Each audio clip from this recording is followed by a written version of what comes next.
This is the G Podcast with your host, Tommy B. Hey, what's up, y'all? Welcome to episode 249 of This is the G Podcast. Yes. Man, the curmudgeons, the curmudgeon is coming out of me, not me, by all y'all. It's the final taping. Yeah, you know what? I love the season, man. That's why I'm lightening up on y'all. I'm being relaxed. So, lots going on this week, and we're gonna talk about it. Jay-Z, might, be entangled. The insurance vigilante is captured, and we lost a great poet, y'all. And I'm gonna say this before we get into the Nikki Giovanni discussion. I shared a birthday with her, had a chance to meet her, had a chance to work with her, man. My son had a chance to work with her. Just, she's funny as heck. I got a story when we start talking about it. I'm gonna hold off until we get to the story. But man, we lost a great one in Nikki Giovanni, I can tell you that. Okay, y'all, it's the final taping of 2024 for all of us collectively, man. And man, I can't wait. We come back on January 11th. Again, to all y'all, welcome. This is the G Podcast. Each week, we recap your week with news, politics, pop culture, the piping our tea from the one and only. Y'all give it up for Tanya B. Oops.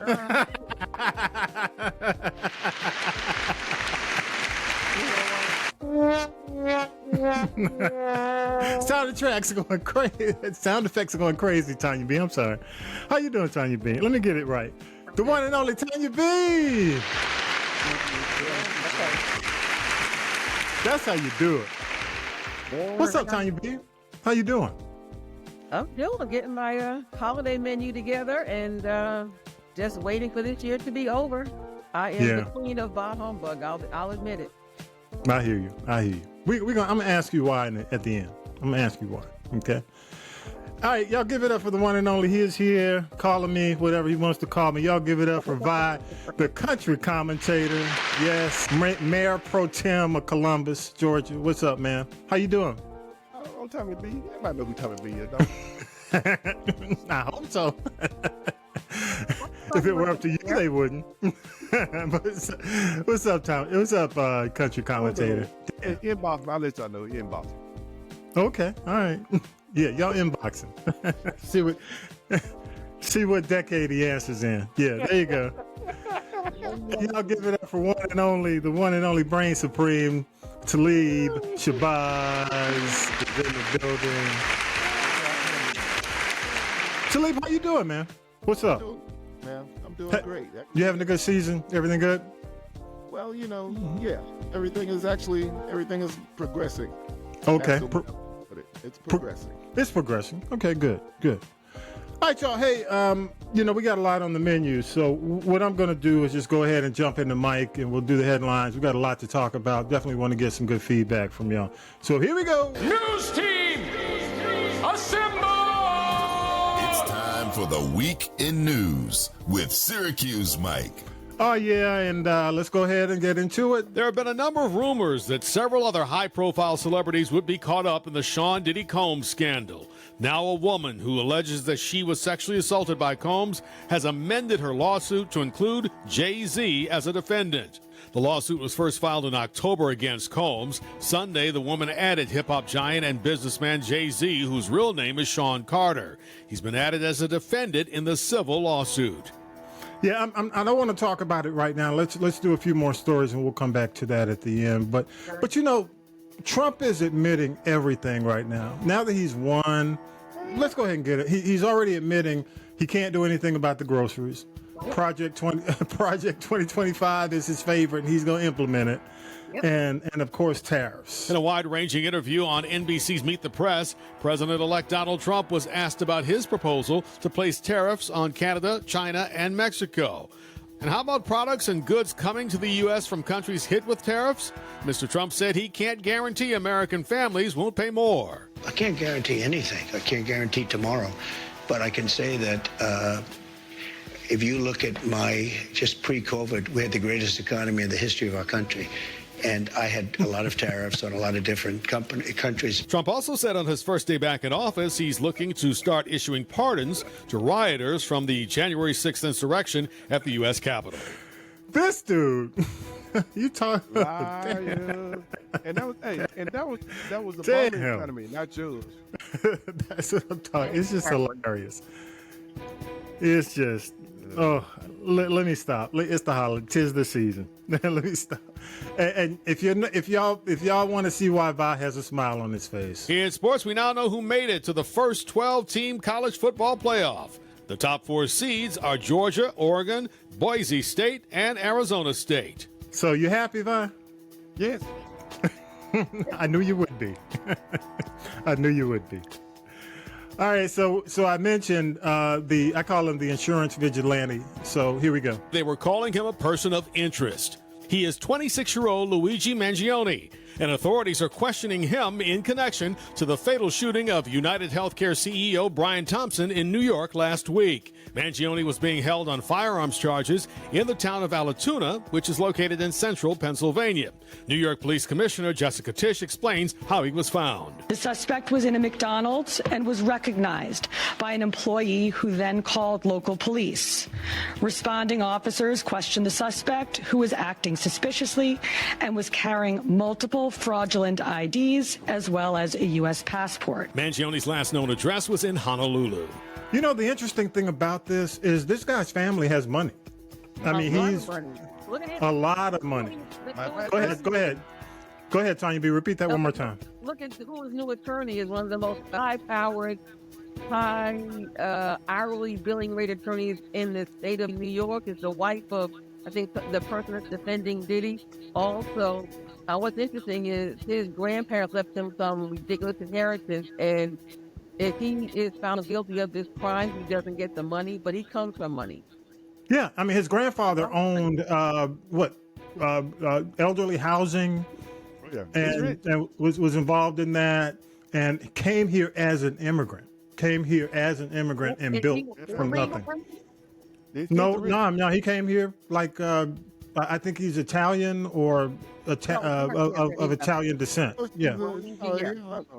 What's that? What'd you say? And of course he's Italiano.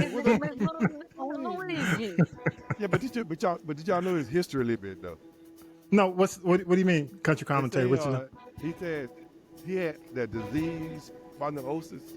They say he had developed serious back pain, and because of the insurance, it took him so long to finally have surgery or something to get rid of the pain.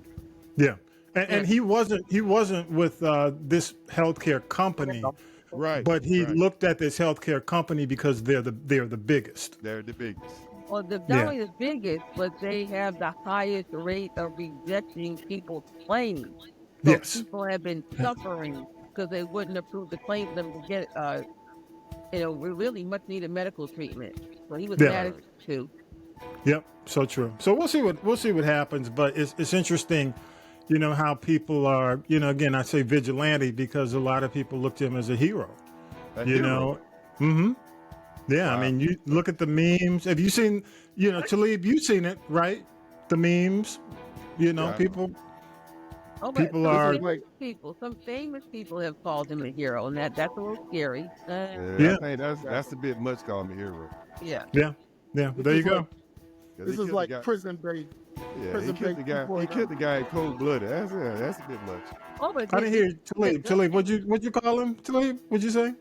I said this is like prison break 2.0. Okay. Okay. Prison break with the chick that everybody was like, "Oh my God, she's so hot." Yes. Doing in jail? Oh yeah, yeah. She was getting people, trying to marry her and all that. Yeah. Last thing on it, Tanya B. What you said? I was going to say, look at the gun that he got. That was not something you just buy off the street. It wasn't, one of those ghost guns you make. That was like one of those guns they use in, the Hitman's Assassin type movie. Yeah, Hey, he's rich. Yeah. I watched the movie. What was on Netflix? Just came out on Netflix. Carry On. I haven't watched that yet. Yeah, it just came out this week, and the guns and the devices. Yeah, that plastic gun. It's a gun that I think it's that type of gun where it can't be detected. by anything. Yeah. So yeah, they say the silencer was made for that. wow. Silencer. That's crazy. That's crazy. All right, and of course, man, I hate this. One of America's most famous and recognizable black poets, Nikki Giovanni, has died. She was a poet, an educator, writer, commentator, and activist. Giovanni was awarded an unprecedented 7 NAACP Image Awards and was nominated for a Grammy. She published her first poetry collection, Black Feeling, Black Talk, in 1968 and continued to work up until her passing.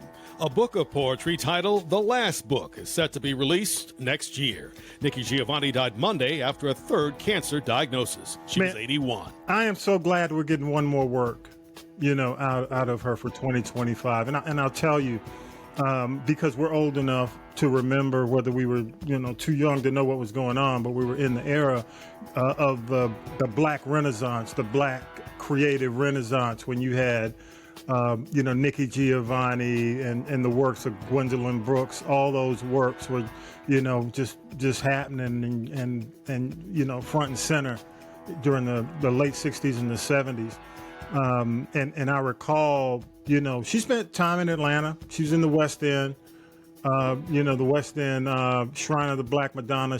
I think she would always come to that bookstore whenever she was in town, whenever she was in Atlanta. And I had a chance to work with her, not in the 70s, but in the 90s. Well, actually, it's 2000s. I bought her to, in Macon. Okay. So, of all places. And let me tell you, she came in to talk about her work. She had a new book. She's on a book tour. And, Bush had just gotten into office, man. And we had a mixed crowd, right? So it's a mixed crowd, clients and everybody. She went off on Bush for like 30 minutes. The white people were getting up, walking out. It was hilarious how she went. I mean, I was like, oh shit. But it was funny. It was the way she was skewering Bush for, of course, the war, know, and she, and of course now she was right. So, just a spark plug, man. A little spark plug of a lady, but a great lady and just bigger than she was in stature. Rest in power. You were about to say something, Tanya B. Go ahead. She came out, I guess, I used that Renaissance. She even had Melvin Van Peebles. You had The Last Poet, the beginning of Jill Scott Heron. But again, those are all men. And, she was like the woman at the forefront. But also, I remember, and I know either she is the first or one of the first Black female women to get a major recording contract. She had that album out on Atlantic Records, and the thing I remember is that the poem Ego Trip. Yes, Ego Trip. Everybody knows Ego Trip. And I was maybe 9 I was born in the Congo. Yeah. When I could fly like a bird in the sky. No pun intended. But I remember that, Yeah, just amazing, just an amazing time to be alive, man. And she lived some great years. I mean, and one quick thing about Nikki as well, she was at when the mass shooting happened. Was it at Virginia State? No, Virginia Tech. Which one was it? Because she taught there. Where she taught, she was on campus and there when it happened, when it was on lockdown. Wow. So when they reported the news.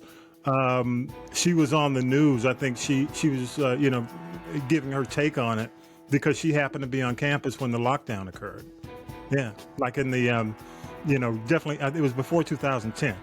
But remember, rest in power.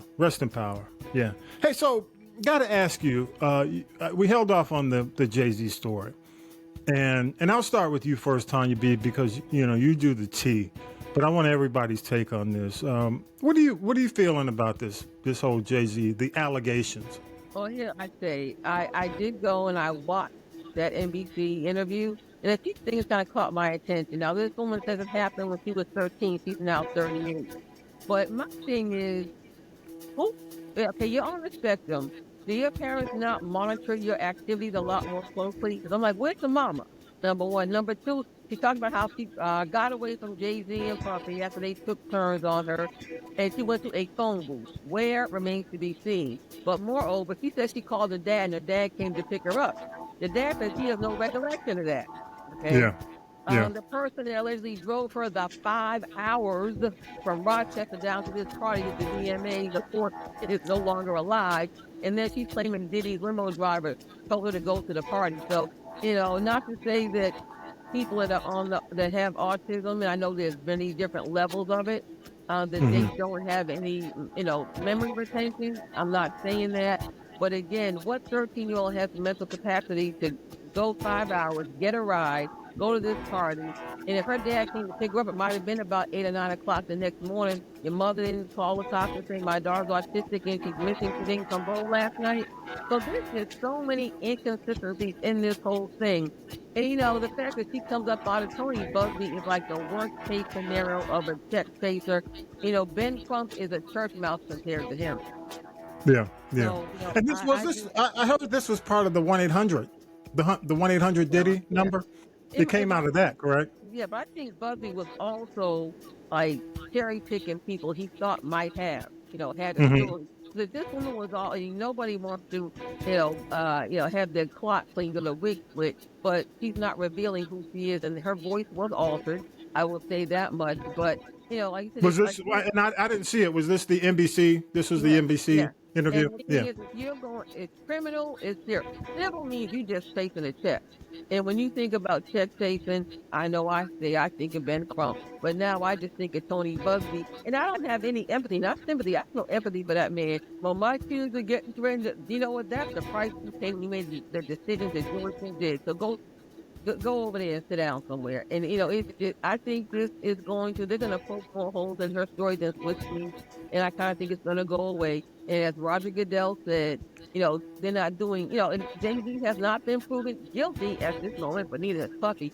But because Jay-Z has this multi-million-dollar, multi-year contract with the NFL, he may wait till the 5 years are over. But for right now, I don't think there will be no repercussion or consequence with the NFL with Jay-Z. He's going to keep doing what he's doing with Live Nation.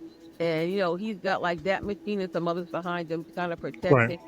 And kind of, this is going to be one of those, go away type things. And I think this woman, I'm not saying that she wasn't there, but I don't think her recollection of the events that happened, because I still say with anybody who says I was drugged and knocked out and this, that, and the third, you really know what's going on when you claim all of these fine details of your attack, if you were under the influence of, I got you. I'm going to go. I want to go to Talib. I've never been a fan of Jay-Z, so I'm a little bit biased. I like some of his songs, but, I've never liked the way that he's conducted himself as far as the industry is concerned. I mean, he pretty much shit on his the guy who put him on, Jazzo, left him hanging after he wrote Ain't No Nigga song. There's been stories of him floating around with Foxy Brown, while she was underage, recording all those songs with him. There was stories about him having an umbrella board that you could go everywhere with. So it's like, again, it's time that all of these freaks be exposed. And if he is just the latest one to go down, that's just what it is. You know what I mean? I have no, I don't want to see any man or woman with melanin being charged with these heinous crimes. However, if you did it, you gotta go. Fuck out of here. That's it. And let me say this before I go to Vi. I don't have. I'm indifferent. Okay. I mean, really, I've seen him as a hit maker. I'm not a rah-rah, Jay-Z kind of guy. I'm not. But, I hate to see, just like you, Talib, because we've had so many. I mean, look at the number of black men that are going down who have owned these companies, run these companies, and if not billionaires, multimillionaires. I'm come back to you. And I'm not going the conspiracy route, but the optics look bad, and so with this situation, I do agree with Jay-Z to the point where she better have proof, and the other thing is the story is just being picked apart even by her own father. That's what, that's why I had to stop and say, whoa. So I think people have to really wait until all the evidence is in. The other thing, I think the difference between Jay and Puffy is the feds are involved with Puffy. So the feds don't get involved unless they know something, unless they have something that they're holding back for their case. Okay, they would not have gotten involved and done what they did at his home if there wasn't something that led them to believe that they needed to be involved. Y'all get what I'm saying? That has not happened to Jay yet. It's not to that point. So I'm not putting him in the same. I'm not putting him in the same bucket. We're gonna wait and see on that situation and go from there. I'm gonna go to you, Vi, and then I'll let you wrap it up, Talib. All right. Go ahead, Vi. Your thoughts. You got any thoughts? I'm not a big fan of Jay-Z also, but I'm like you though. If you're gonna come at him, please have some strong proof. Yeah. Cause the stuff she got is just flimsy. Her daddy don't remember any of it. Now she's even saying that some of the facts are wrong. Dude, so why come out here like that? Cause the kind of money Jay-Z got, you ain't got no strong case. You ain't got no case. Yeah. Because like you said, the thing about Puffy, like I tell everybody, when the feds get involved, it's a done deal. Yeah, something's up.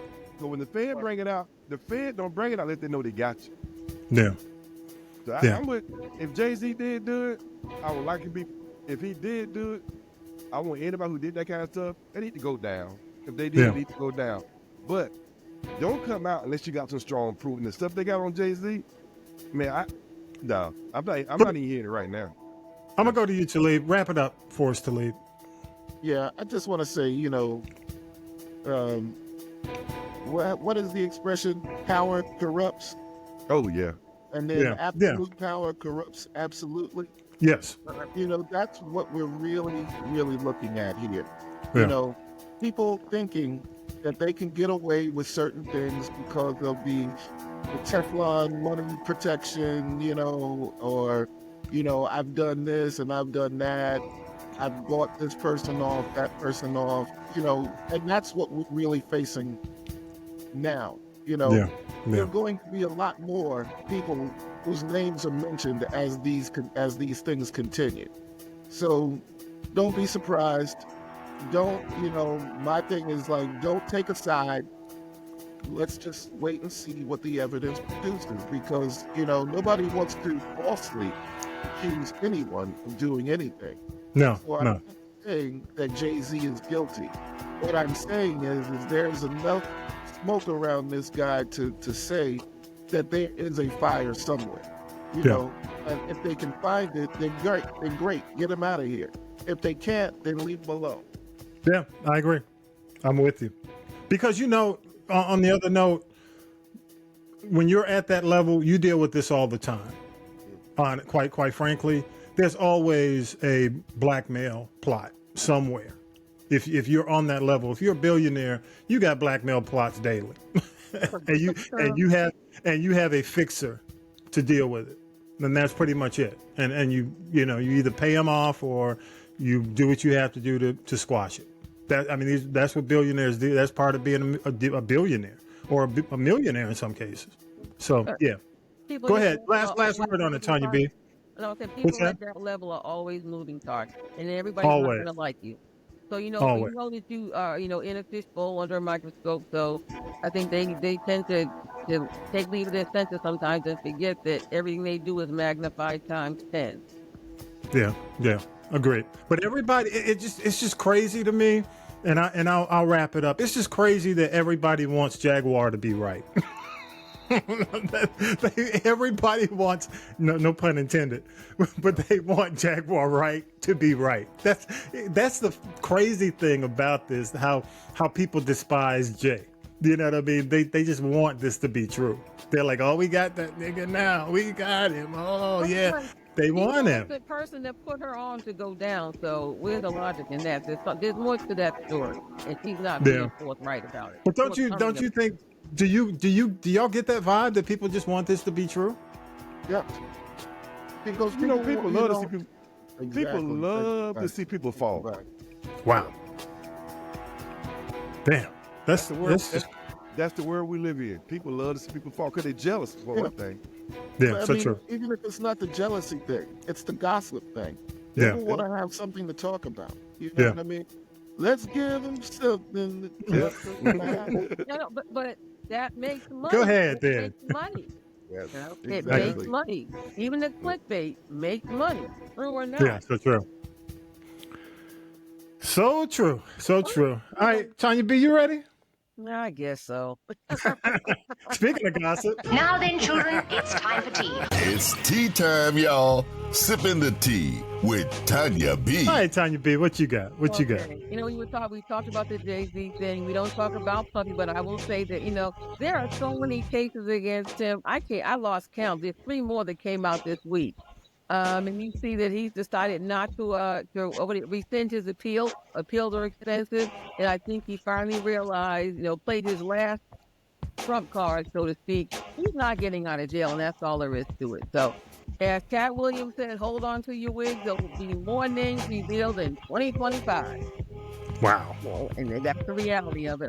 Oh, don't forget, y'all, tonight Chris Rock will be hosting SNL. SNL has changed. It is not what it was, never will be again. This is the 50th year. They're really trying to pull out all the big guns, even trying to get Eddie Murphy to come back again. But I want to see what Chris Rock has to say tonight, especially after the thing with him making the reference to people of Mexican descent. So I would see will he be funny? That remains to be seen.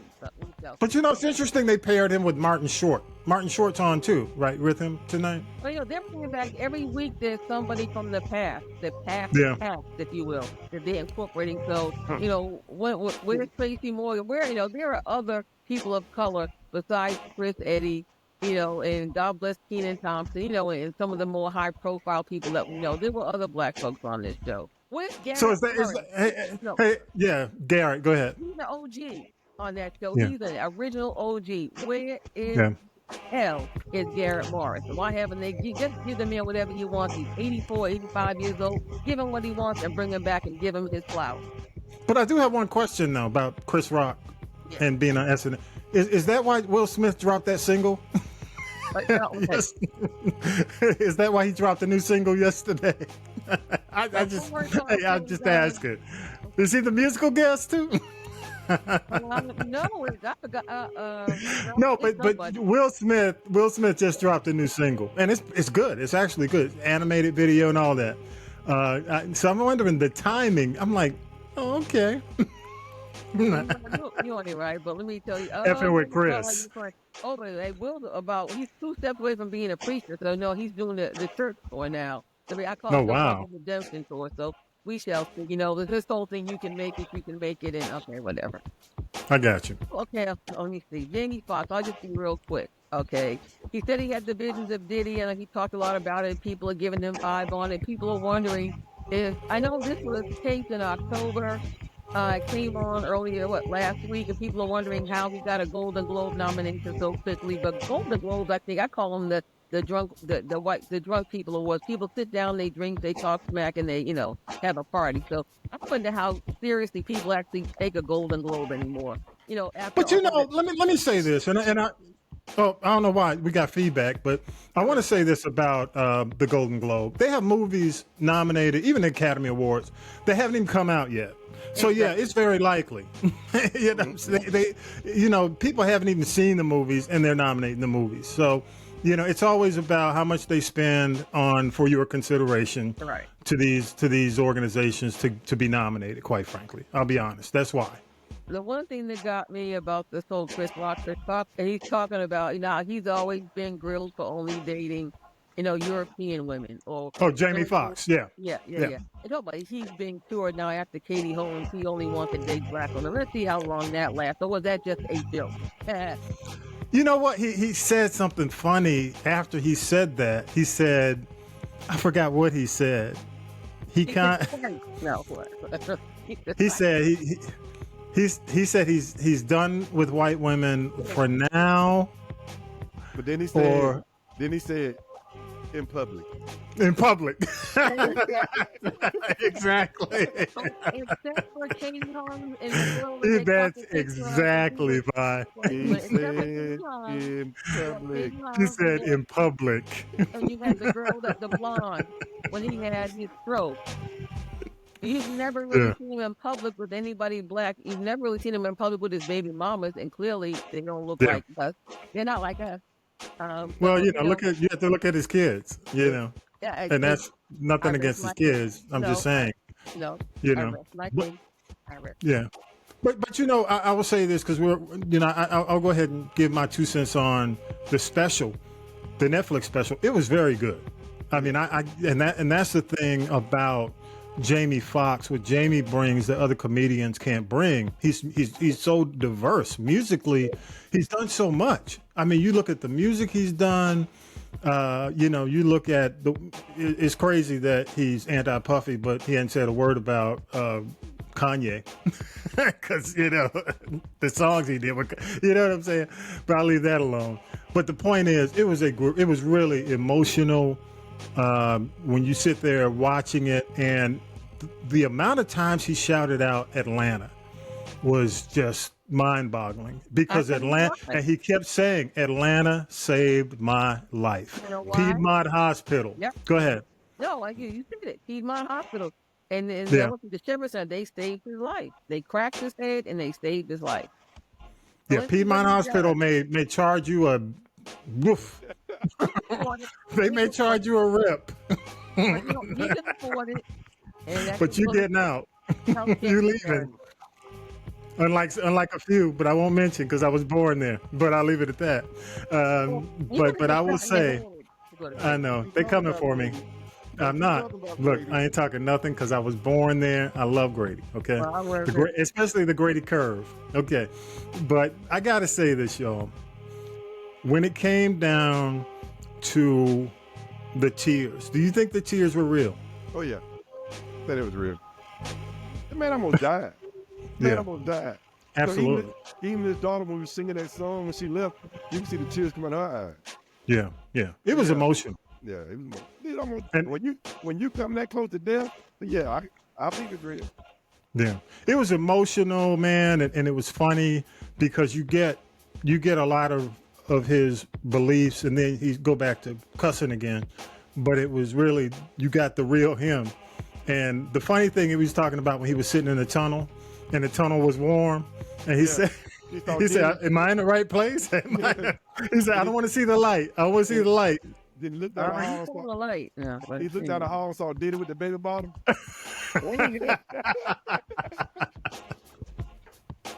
It was. I mean, I don't want to give away too much, but if you haven't seen it, quite frankly, it's the funniest one I've seen in a while, and I'm glad he did it because there are people out there who still think he's cloned. They still think, yes, there's still people out there who feel like Jamie's gone and this is a clone, and it was funny because. He was doing it to be funny at the end. He was showing, hey, he was showing the movies he had done and things he'd done and where he was, where he'd been, and talking about the clone thing. But I think he was also doing that to say, look, it's me. It's Jamie. It's not the clone. Go ahead, Bob. No, go ahead. The most thing I got, which I've always felt like that since I came back from my deployment.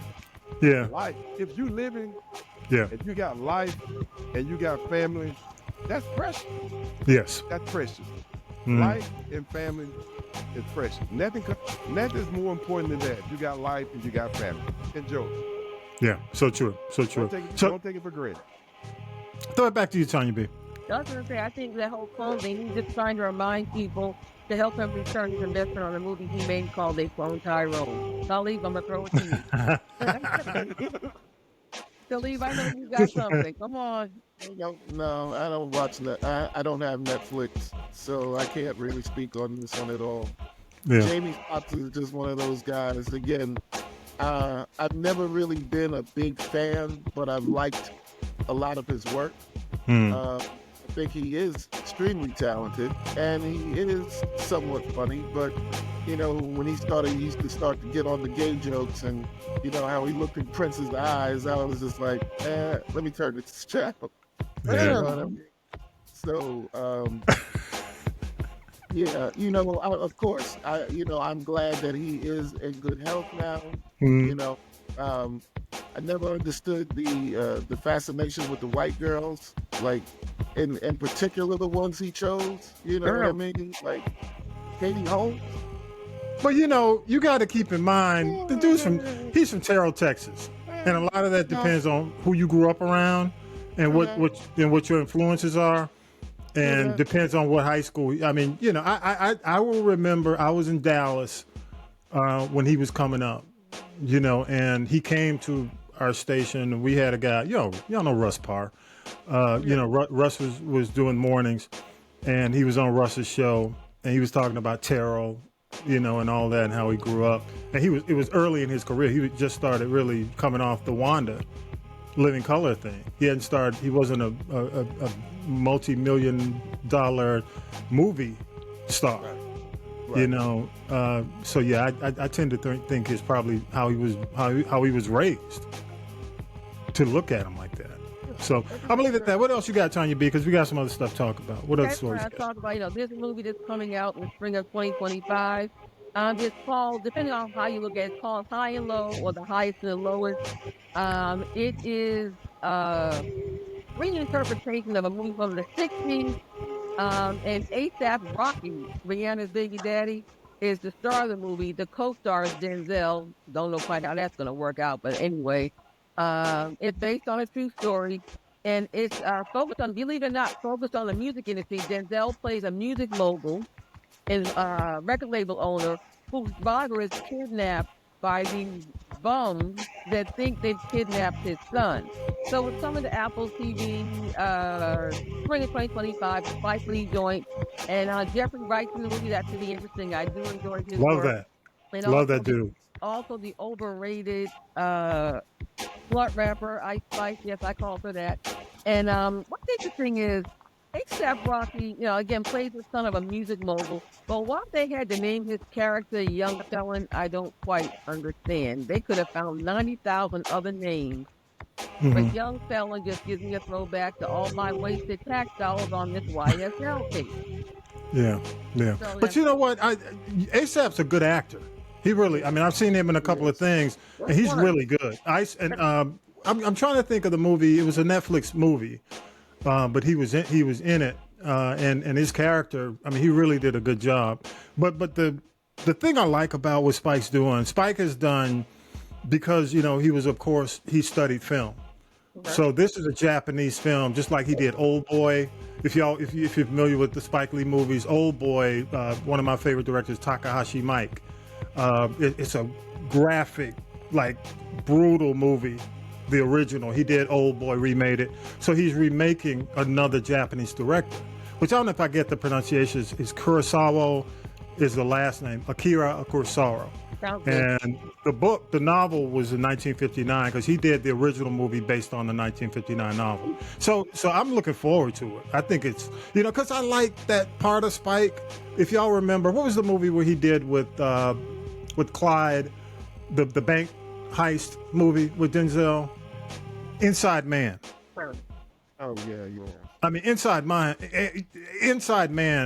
doesn't even compare to another Spike Lee movie. It's so different.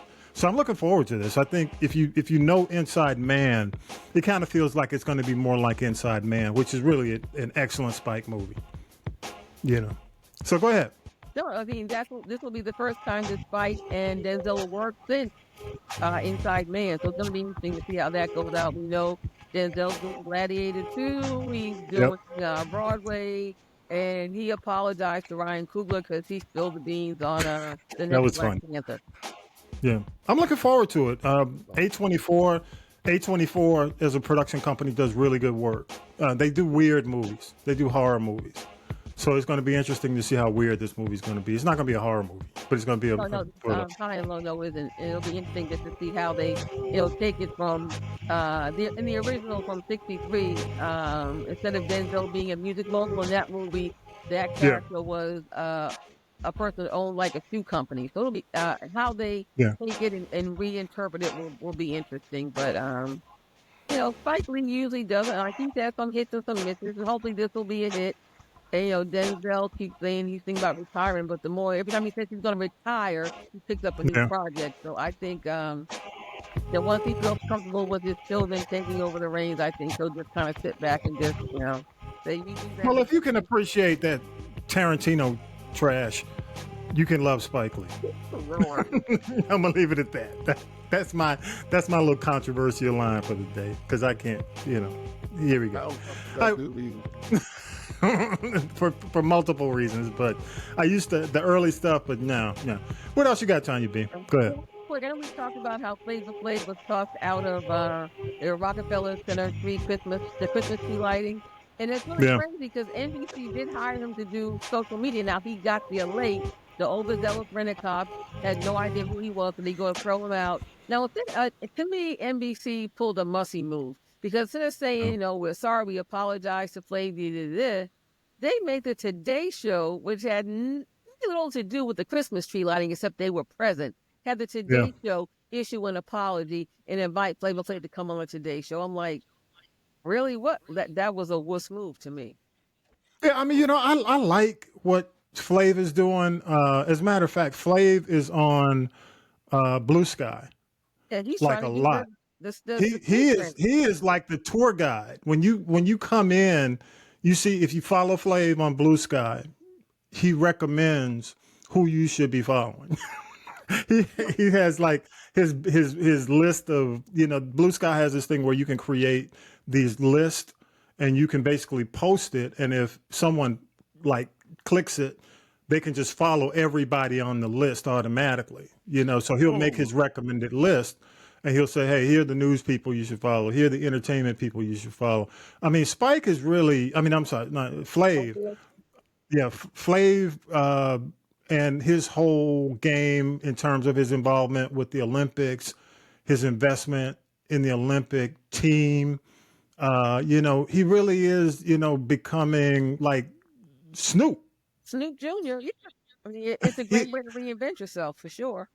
Well, he used to be the clown, the clock clown kind of a public enemy, but and he can still have that element to his game. But I'm glad to see, his influence and his contributions.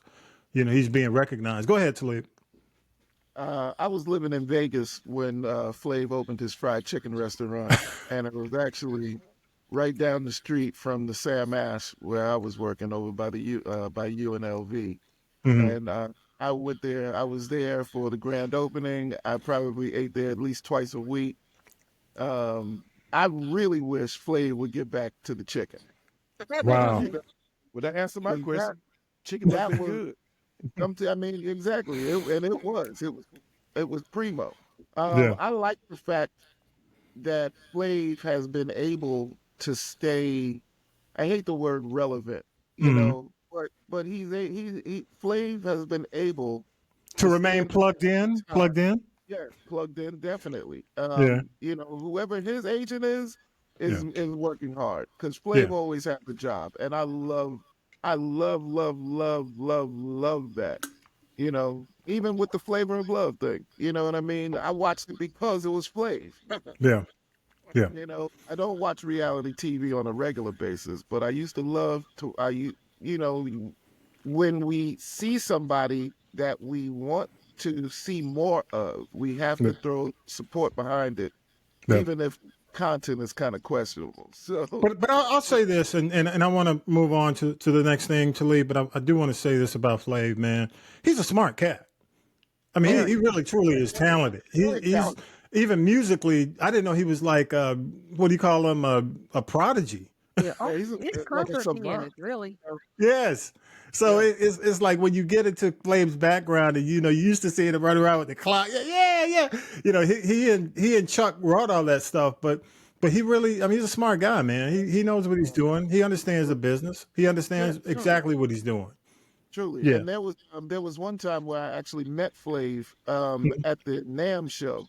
Yeah. And I think it was at either Korg's booth or Casio's booth. And they were like, come on, play, why don't you sit down and play for a while? The dude rocked for about 10 minutes straight, man, off the top of the head. And he was all over the ivories. I was amazed. You know what I mean? Flav is the truth, man. I'm glad that's coming out, though, Talib, before, typically it's like after they're gone. But I'm glad it's going out while he's still here, because he ain't no young dude. Yeah, and you know what? People may have known of his talents then, but it's like, no, you're going to be the crazy clock guy that smokes weed and gets in trouble and does these crazy reality TV shows. I wonder now if his talent was suppressed because it was easier to make money off of the buffoonery image. Let's just call it thing. Yeah. The court jester. I like to call him the court jester of PE. We'll call him. Be light on him. Hey, but go ahead. Last word. I couldn't get into it. I'm looking at play with, especially that love stuff. I said, damn, really? Oh no. A lot of people buy you like many. Don't worry. But I like Flav, Yeah, you like Flav. Yeah, you're right. I like Flav, but I just didn't think it was believable. I said, no, that's not. I can't. Miss New York. What's the other basketball player? What's the girl? What was her name? I forgot. The one he actually went with, but I digress. Hoops was the one. Yeah. Hey, y'all. But I want to skip politics this week, man, because I think we as a group are in that generation where we can really appreciate a lot of the stuff that's hidden right now. Because I want to talk about music for a minute. I recall like in the 4th grade, somebody bringing me a friend, the Goodbye Yellow Brick Road album. And I took it home and I listened to it. I'm like, damn, it was like eye opening for me. And I can remember, and I was a huge fan of Casey Kasem, American Top 40. I grew up on that. So hearing, that's why I would discover a lot of music. So I would discover stuff like, Hey 19 and Peg, Steely Dan, the whole Steely Dan movement. And for many of y'all don't remember because there are radio stations that were country stations that became disco stations that transitioned from disco before they became urban. They were playing a lot of this. You'd hear Hey 19 Peg on a BLS or, I'm not saying like a KISS or a V103 in Atlanta, or you'd hear, some of the stuff that came like from that transition period between disco and what they call urban. Vi and I can relate to being in college and hearing Bad Boy Having a Party. And the floor where everybody would pack with Luther. Oh, yeah. I think I crossed over that song. That's what I'm saying. So these music documentaries that are dropping, you've got the Luther documentary, Tanya B, you talked about last week. That drops for the public on broadcast on CNN New Year's Day, and it'll be available. Yeah, New Year's Day. Then you've got the Elton John new documentary that drops. That comes out today as we tape on Disney Plus, so that's available. And then, something I didn't talk about, but I'm crazy about Yacht Rock. And let me tell you, before y'all say, nigga, you like Yacht Rock. No, I loved it. But let me tell you, because all that music that Yacht Rock played, black stations were playing a lot of that stuff. Yeah, the blue eye song. But it was like, you would hear Steely Dan, you'd hear, go ahead. Boss Skaggs. Anything with Michael McDonald, because he got his pass, and he still got his pass of the picnic. Okay. Yes. But the HBO documentary is on Max and HBO Yacht Rock, and I'm telling you, because the Yacht Rock title just came, really, comedians made that up in 2005. It's not really a genre that we referred to back in the day. It was just the music that came out of the 70s and 80s. So, you think about what? Player, Baby Come Back, and Virtue, You're the Biggest Part of Me. The black stations were playing. We were hearing that. So Yacht Rock is out. But the crazy thing when I was watching the documentary, which again, it's out now, is hearing like Toto. You remember Toto, Georgie Porgy, Yeah, Sterling. Africa. Yeah, Sherilyn was on the Georgie Porgy song. Most of the Thriller album is Toto. Yeah. The musicians, the guy, I mean, the Toto guy, I think his last name is pronounced Page. He wrote Human Nature. And Steve, no, that was Steve Picaro. Remember he wrote it about this kid that was But he's bullying from, his daughter. Picaro. The But Picaro brothers, yeah. But he's from Toto. Toto, yeah, all of them are. Yeah. And they came from, they did the stuff for Steely Dan. They did the music. It's just like listening and sitting there, hearing them talk about all these studio musicians that did work for everybody, and how Quincy Jones went over and said, I just want all y'all to come over and do this album. Do everything. You know what? And they did all the music. It's just amazing. Have you seen it yet? Have you seen the Yacht Rock documentary yet? I watched it 3 times over Thanksgiving weekend. Let me say another thing. I did. I'm like, but what's interesting is all of the people that look like us, again, that will say, like, I was listening to this music, I didn't know. And it's also, I think it's a teachable moment. Because like I said, the guys from Toto were a group of studio musicians who became a band, who were told they'd never make it. Yep. When I saw John, I said, that's just white folk music that black folk like. Yeah, but it's just amazing though, Vi, when you look at the 70s and the 80s, because I do believe, and I say this to people all the time. We're fortunate to have been brought up and raised on the music that we were raised on. I look at that. I look every day when I go back and I hit my Apple Music, and I'm going through and I'm listening and I'm looking at these tracks. And let me tell you, I met Michael McDonald maybe about 5 years ago. He was performing in Peachtree City here in the Atlanta metro area, and his son was opening up for him, right? So he was just happening to be standing backstage. I was around, and I walk up and say, "Damn, you Michael McDonald?" He said, "Yeah, cool as hell." And we just started talking about the music. He was talking about his son. His son was doing kind of an alt rock kind of thing. And he said, man, I'm just here to support him. They got to make the mistakes. I let him make his mistakes. He's on the road with me. I know what he's doing.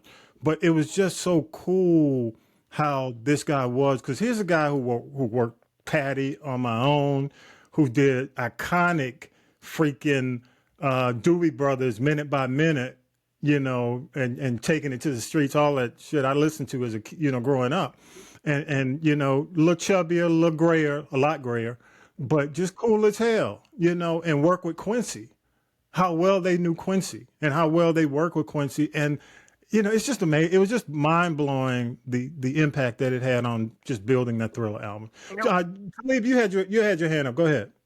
Yeah. It's funny because, I was born in 1970. So I first got a little transistor type radio about 76, and I used to listen to. I guess it could be considered yacht rock, but at that time it was considered AM gold. Yes. Yeah. So, I didn't even discover FM radio until 1980. But Talib, let me say this: a lot of us, and when I say us, Black people, we were basically, and I hate to say slave, but we were a slave to what we could get. Yeah. And if you couldn't get the FM, if you weren't in a major city, if you were in a smaller town, or if you were a kid like me, I listened. There was a station here that played that light rock stuff that was coming out. So I would hear it on the AM station with the big signal, because the other signal on most of the urban stations, or back then the soul stations, were not on FM. When I was growing up, they were on AM. Right. So, a lot of these AMs, and the term, they were daytimers. So by day, they were gone. When the sun went down, you got nothing. So you had to turn on the FM. You had to find us. You're absolutely right, Talib. We were really stuck with what we could get. Yeah. And we just listened to it, and we eventually. But I'm just fascinated, because it's not really, I mean, the yacht rock genre. The other thing I'm more fascinated with is how much these guys love the music. They truly loved what they were doing. When you talk to or Kenny Loggins, or you hear Kenny Loggins talk about he hated people pushing him into smooth jazz, saying that, you know, he was just, you know, trying to use the black culture to be. He said, man, that's all I know. He said, I grew up on Stevie. You know, it's like, you know, my influence, a lot of these guys were influenced because they love black music, so that's all they played. Hey, look, man, I just want to say, I can't hate them for that. No, my favorite actually was Christopher Cross. Sailing. Oh, hell yeah. Sailing, Ride Like the Wind. I mean, yeah, Ride Like the Wind. I mean, the Mike and the Mechanics, Dire Straits. I mean, you know, what I grew up on was quality music. And, you know, because my dad was a musician. My dad played percussion, African percussion, been recording since the 50s. My mom was a dancer. So, you know, my grandmother would wake us up every Saturday morning to Elvira and Elvis Presley. You know, like, you know. But real quick, Talib, I want to say this to you, man. What was the first song you mentioned? You mentioned Christopher Cross, right? Yeah. I said Ride Like the Wind. Oh, probably. Which one? Ride Like the Wind. Ride Like the Wind, Sailing, all that. He's on there, and I'm not going to tell you what he said and how he talks about writing, but if you have not seen, you know what I'm saying, Tanya B. I'm not going to give it away. You should watch it for that. Okay. But I think you'll love it, man. It's just honestly, you watch it 3 times, Tanya B? 3 times over Thanksgiving weekend. Yes, 3 times. But let me just drop this in. If you go to YouTube, there's an amazing concert. It's called the Dukes of September. It's a tour. It is Michael McDonald, Boss Skaggs, and Donald Fagen. You want to talk about hit on hits, and they all sound. Damn, they sound.